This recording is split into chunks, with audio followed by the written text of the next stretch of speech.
విశాఖలో రాబోయే 5 సంవత్సరాల్లో డేటా స్టోరేజ్ డేటా సెంటర్లకి 1,00,000 కోట్ల రూపాయలు పెట్టుబడి పెట్టేందుకు 3 సంస్థలు ఆసక్తి చూపుతా ఉన్నాయి.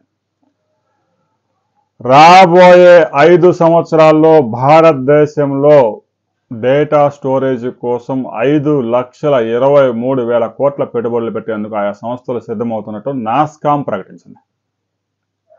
డేటా సెంటర్లు సహజంగా సముద్ర తీర ప్రాంతాల్లోని నగరాల్లో వస్తాయి.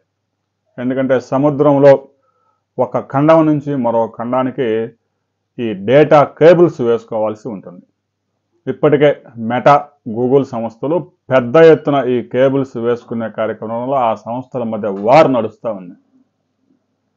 వివిధ దేశాలకి పర్మనెంట్గా డేటా ట్రాన్స్ఫర్ కావాలి వేగంగా అంటే సముద్రంలో కేబుల్స్ వేయటం ఒకటే పరిష్కారం.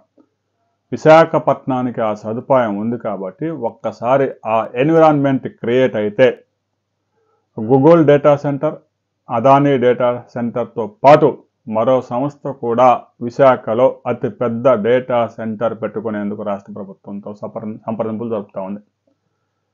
ఈ డేటా సెంటర్లలో వేలాది ఉద్యోగాలు రాకపోయినా డేటా సెంటర్లు వస్తే ఐటీ సంస్థలు ఆటోమేటిక్గా వచ్చే అవకాశం స్పష్టంగా కనిపిస్తోంది.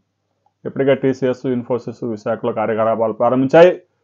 రాబోయే కొద్ది రోజుల్లో గూగుల్ క్యాంపస్ కూడా విశాఖపట్నం భోగాపురం సమీపంలో శంకుస్థాపన చేయబోతా ఉంది. అది ఏ ప్రాంతంలో, స్పష్టంగా ఏ గ్రామ పరిధిలో రాబోతా ఉంది అనే వివరాలతో మరో వీడియోలో తెలుసుకుందాం.